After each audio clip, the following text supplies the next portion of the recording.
Hola, ¿qué tal? Estábamos todos entusiasmados para ver lo que nos ofrecía Yorgos Lanthimos después de Poor Things.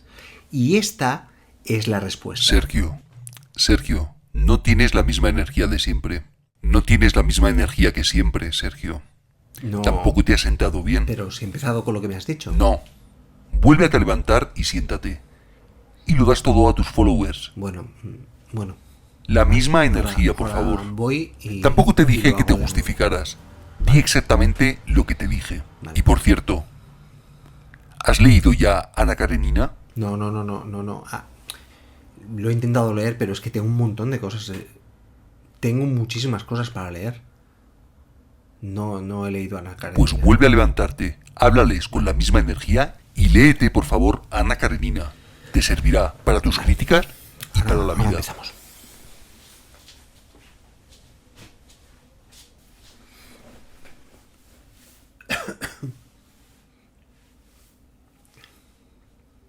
¿Qué ganas tenía de ver lo nuevo de Yorgos Lanthimos y saber hacia dónde se dirigía? Porque ha vuelto a colaborar con su guionista predilecto, Eftimis Philippou. Así que quedáis avisados, Kind of Kindness no es Poor Things, es mucho más incómodo. Pero un nuevo reto para disfrutar. ¿Queréis saber lo que me ha parecido y lo que se esconde detrás de la película? Pues al lío con la crítica. ¿Qué? ¿Mejor así? Mejor, pero léete Ana Karenina. Toma el café que es la hora y acaba pronto la crítica que tienes que hacer cosas Vale. de la lista. Vale.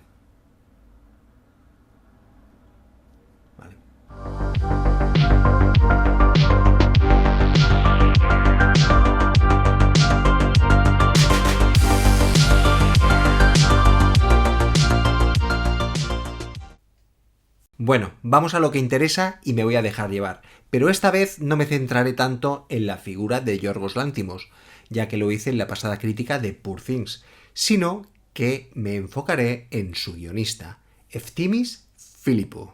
Eftimis Philippou es un escritor griego, y su trabajo incluye libros, obras de teatro y guiones. Y es más conocido por su colaboración con el director y buen amigo Yorgos Lanthimos. Y coescribiría los guiones de Quinodontas en el 2009, Alps en el 2011, The Lobster, Langosta en el 2015, The Killing of the Sacred Deer, El sacrificio del ciervo sagrado en el 2017 y ahora vuelve con Kinds of Kindness. Pero ha escrito otras películas como Learning, película de comedia dramática griega del 2011 dirigida por Babis Makridis, Chevalier, otra comedia griega en el 2015 dirigida por Athina Rachel Tsangari, y Pichi, Compasión, una película dramática griega del 2018 sobre la autocompasión, dirigida también por Babis Makridis.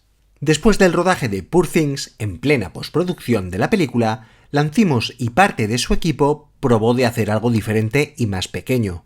Así que volvió a confiar en Eftimis Philippou, que tenía un guión preparado, y se embarcaron todos en la aventura de Kind of Kindness. La película se filmaría en Nueva Orleans durante el otoño de 2022 y en primer lugar tenía como nombre en clave RMF, las siglas del personaje interpretado por un buen amigo del guionista y del realizador, llamado Yorgos Stephanakos. Después se le llamaría al proyecto AND, A-N-D, como una conjunción entre las tres historias para finalmente llamarse Kind of Kindness, tipos de bondad o tipos de amabilidad. El rodaje fue muy orgánico, creativo y activo, en el que jugaron todo el rato e incluso en los ensayos. Unos juegos para vincularse entre los actores, en los que se decían las líneas del guión de manera diferente y cada día se modificaban esas reglas.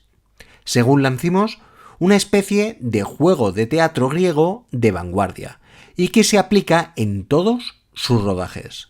Como por ejemplo ejercicios con sillas con los ojos cerrados o imitar y mimetizar a otros actores mientras se lee el guión. Todo muy Lanthimos Rules, para desorientar incluso a los actores y que eso se impregnara en las interpretaciones. En un principio se iba a componer de 10 historias que finalmente quedaron en 3. Primeramente se experimentó con la idea de hacerlas intercaladas, como un shortcuts, y que una se vinculara a la otra. Pero debido a su complejidad en la edición, tomaron la decisión de que serían independientes, pero con elementos en común. Eso les permitió cambiar los roles de las actrices y los actores en cada historia, creando extrañeza en el espectador y, sobre todo, siendo todo un reto interpretativo. Decidieron que el cambio de personajes no fuese extremo de uno a otro, sino sobre todo muy sutil, de una manera normalizada, para que diesen el máximo nivel interpretativo en el cambio de identidad. Un reto de llegar a ver lo que podían conseguir cada uno de ellos. Así que la fisicalidad importaba y los vestuarios también tenían que identificarse muy bien con los personajes, para descontextualizarlos de las anteriores historias. La diseñadora de vestuario Jennifer Johnson, que ha trabajado en Blonde y en Yo, Tonya, ya había colaborado con Lanthimos en el corto Nimic. Tuvo un gran reto ya que básicamente era como hacer 3 películas a la vez, así que fueron muy prácticos al decidir mediante la prueba y el error las diferentes indumentarias. Johnson tenía muy claro que quería mantener las identidades separadas y los personajes tendrían que tener detalles que los identificaran, desde los calcetines, la ropa interior o los zapatos. Todo para saber qué estatus social tenía cada uno de ellos, saber qué posible música podría gustarles, en general poner reglas identificativas para cada personaje. Por eso Johnson suele utilizar referencias en fotografías, documentales o libros de arte. La mayoría de ropa que se utiliza es vintage y se abastecieron de esta ropa de comerciantes de Nueva Orleans de ropa de segunda mano, mercados de antigüedades y de algunas ofertas que se hicieron a transeúntes. En el caso del jersey de cuello alto fue idea del propio Plymouth, que primeramente Lanthimos no lo veía claro y una vez puesto decidieron que era perfecto para el personaje. Pero hay otras piezas más conocidas, como el jersey de cuello alto que he mencionado de Robert, que es marca Tom Ford, y su traje de Loro Piana, y las camisas Charbet de Raymond. Aquí encontramos pequeños detalles casi inapreciables, como un calcetín más subido que el otro, o un zapato que por una zona está más desgastada. Esos pequeños detalles dotan de realidad al personaje y eso se transmite en la película. Johnson se inspiró en la pintora expresionista Alice Neel y otra referencia para el estilo fue la figura de Gianni Agnelli, el magnate italiano de Fiat, conocido por su estilo impecable. La película se rodaría en analógico, en varias películas Kodak. Lanthimos es un gran fan de lo analógico y descarta, siempre que puede, el sistema digital. Y sobre todo, le encanta el color y el contraste, con lo que la película 50D ofrece las dos cosas en abundancia, para aprovechar la luz natural de exteriores brillantes y soleados. La mayoría de la película se filmó con una sola cámara, la Arricam ST.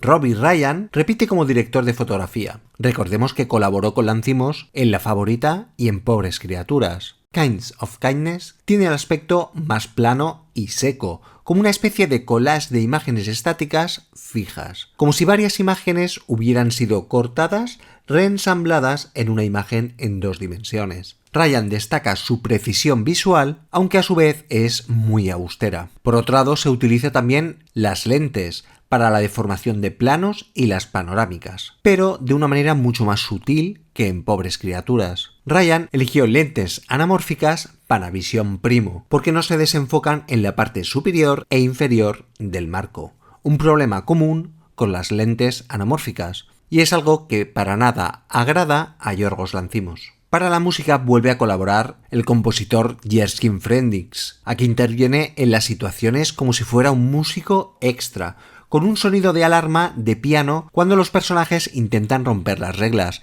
creando incomodidad en las situaciones. Realizaría más de 4 horas de sonidos de piano. Frendix toca el piano y los fragmentos van desde ese estilo clásico a los ligeramente disonantes y a la reiteración de una sola nota. En cuanto a los sonidos corales, tendría en cuenta palabras del co-guionista Eftimis Philippou, quien escribió una serie de poemas que resultaron bastante útiles. Trataban sobre diferentes partes del cuerpo, como los ojos, la boca, las manos, así que se escogió a un coro londinense de 24 voces transmitiendo estados de ánimo, que van desde tonos medievales a sonidos extrañamente modernos, y que el contraste resulta totalmente inquietante. La banda sonora se compone de 22 pistas en total, destacando temas pop como Brand New Beach de Cobra y sobre todo Sweet Dreams Are Made of This de Eurythmics, canción que aparecería en los trailers y que es absolutamente esencial para entender la película, ya que la letra de esta canción cantada por Annie Lennox dice lo siguiente: algunos de ellos quieren usarte,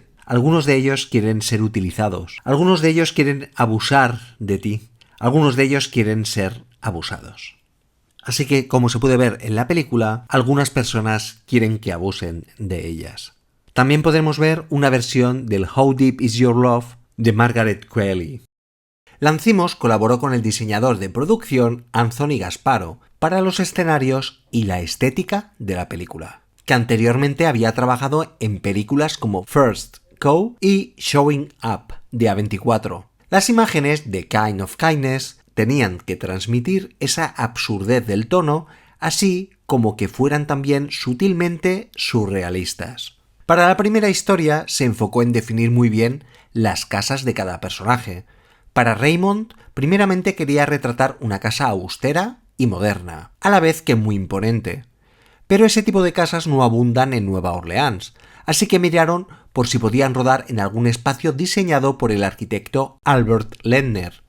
Pero los propietarios se negaron a ceder la vivienda para el rodaje. Finalmente se decidió en una casa estilo mansión, que es la que se puede ver en la película. Para la casa de Robert querían que diera la sensación que todos los objetos fueran escogidos por Raymond, totalmente impersonal para el personaje. Mientras que para la casa de Rita se enfocaron para que tuviera cierto paralelismo con una sala de exposiciones, con todos los objetos perfectamente seleccionados. Gasparro quería que el tono y el tipo de espacios que se viera en esta primera historia estuvieran perfectamente definidos para esta y que se empezara a denotar de alguna manera lo que podríamos encontrar en las siguientes dos historias.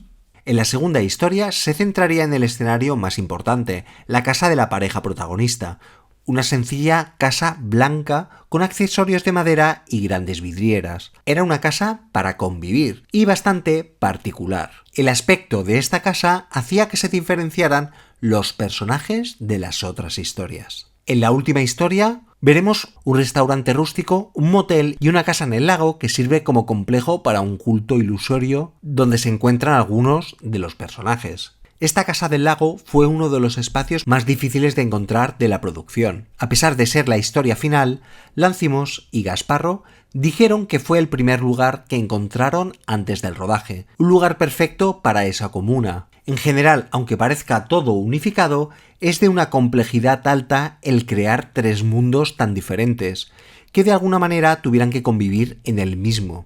Toda una carga de trabajo precisa que tenían que preparar muy bien en preproducción. Y como no pude profundizar en la crítica de Poor Things, ya que era demasiado extensa, me gustaría mencionar al diseñador Vasilis Marmatakis, diseñador gráfico que siempre realizaría la gráfica y los carteles de las películas de Yorgos Lanthimos. Un diseñador gráfico que me encanta y que siempre resalta esa extrañez de cada película.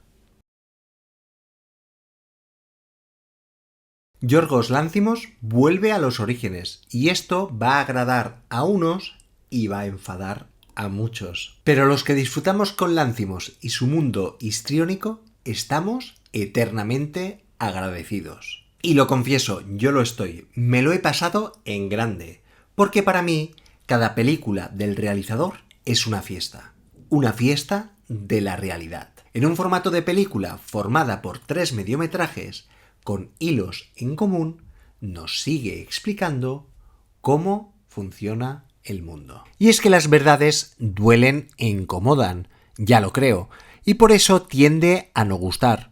Una verdad en formato de tríptico en la que hay cabida para todo, y en la que optan por incomodarnos no únicamente en las situaciones, sino también en el cambio de roles. Y es que cuando empezamos a coger eje de una historia, finaliza y empieza la siguiente. Son demasiados inputs, pero todo un ejercicio para reflexionar y encontrarle coherencia y significado a todo lo que estamos viendo y escuchando, incluso de las cosas que no la tienen. Porque se permiten hablar de la sumisión, del control, del heteropatriarcado, del machismo, del misticismo barato, de las relaciones interpersonales y de otras tantas cosas que no tienen por qué estar justificadas como tal, como pasa en la realidad. Y eso se ve mucho en el personaje que repite en las 3 historias y en su título.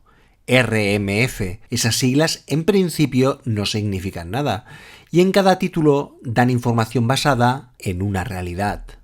RMF está muerto, RMF está volando o está comiendo un sándwich. Pero esto tampoco tiene importancia en lo que se cuenta. Así se permiten ejercer un juego con el espectador, jugar a las realidades, a explicarte el control y la sumisión de las personas, y a su vez pretenden que el espectador busque un significado a algo por el mero hecho de aparecer en una película, con lo que consigue hacernos partícipes de ese control que estamos exigiendo continuamente. Porque es un juego continuo, lo descontextualizan todo. ¿Por qué una película con un único hilo narrativo cuando pueden ser 3? ¿Por qué no utilizar a las mismas actrices y actores, cambiarles el rol e identidad para cada historia? ¿Por qué no seguir incomodando, sello habitual de Lanthimos, en lo que nada será previsible, nada será obvio?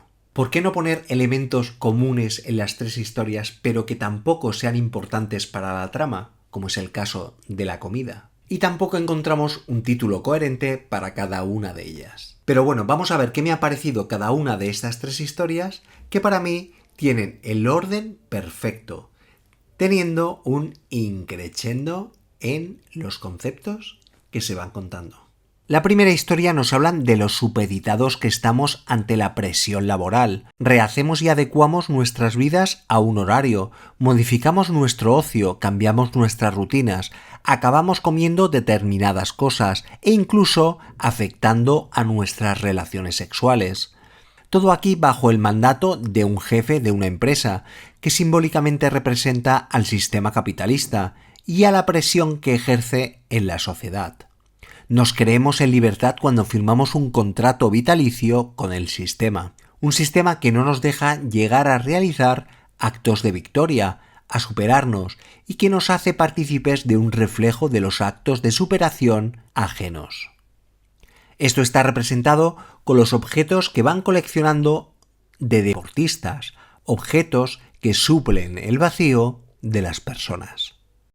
En la segunda historia nos representa un contexto del heteropatriarcado. Aquí vemos como un policía, la autoridad máxima, ejerce presión ante una situación que no está como antes. Su mujer, al volver de haber estado desaparecida, ha cambiado.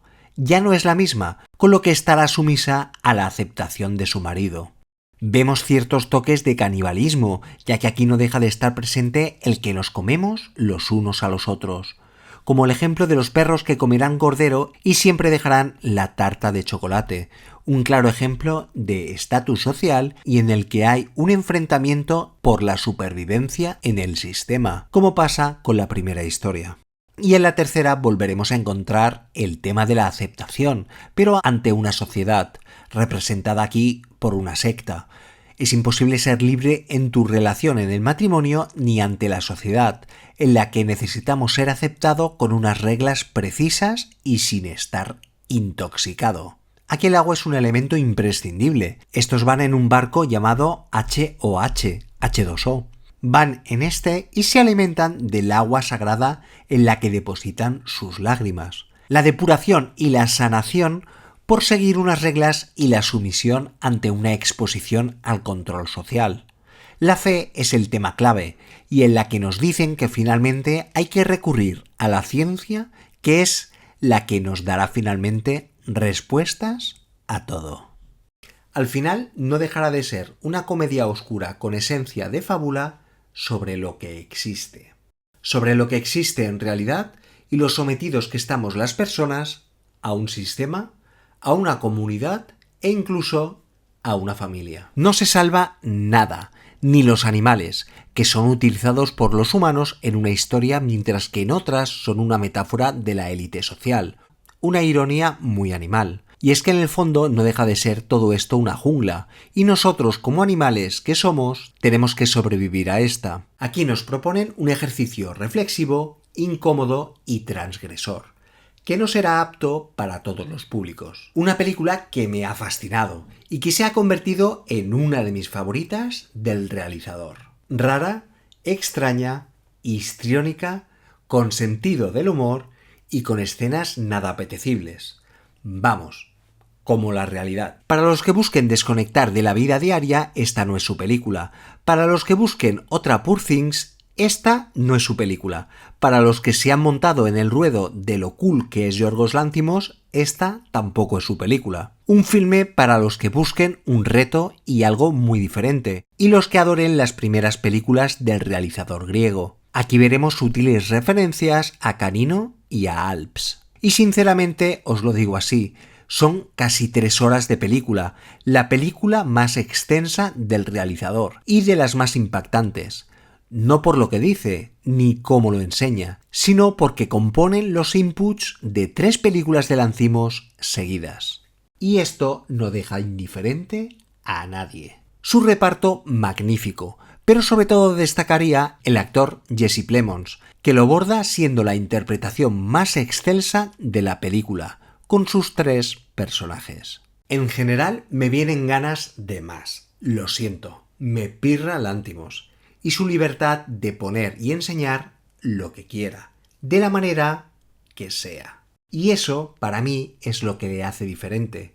Y sobre todo, después del éxito de Poor Things. 3 historias que podían haber sido extraídas de una antología fantástica, pero que forman parte de la antología de la realidad. Y que juega todo el rato con la descontextualización, tanto en los actores, en la realidad, en las acciones, en las situaciones e incluso en las del propio equipo de la película, ya que es básicamente el mismo de Pobres Criaturas, pero haciendo otro tipo de película. Todo es un juego. Es un juego en el que no todo tiene por qué tener sentido, y es una manera de asumirlo, de seguir su juego, y no imponer el nuestro intentando descifrar muchas cosas o impregnándolo todo de nuestra racionalidad. Todo está distorsionado para que nos demos cuenta que a nuestro alrededor se rigen también las mismas reglas. Un juego perverso sobre la transposición de las cosas. Un juego que me permite hacer también mis interpretaciones, ya que me pregunto, ¿por qué no pueden tener sentido las siglas RMF? ¿Por qué no pueden tener un sentido enfocado en cada historia y a su vez juntándolas todas? Para mí, R es rules, reglas. M es marriage, matrimonio. Y F es fe, faith. Y quiero constatar que esto es una interpretación, vamos, una ida de olla mía. Se han vuelto a unir los bichos raros. Ahora falta saber si estamos preparados para saber de incómodas historias de nuestra realidad. Esa realidad que vivimos todas y todos. Esa mezcla entre lo sarcástico y lo absurdo. Entre lo real y lo cruel. Y es que no podemos escapar del mundo en que vivimos. Así que es una buena oportunidad de pensar y reflexionar lo que nos venga en gana. Aquí Lanthimos y su equipo nos dan los ingredientes. Y ahora os toca a vosotros tomar la última decisión, de entrar en un mundo de supuestos freaks. De entrar en un mundo que no dista mucho del que vivimos a diario.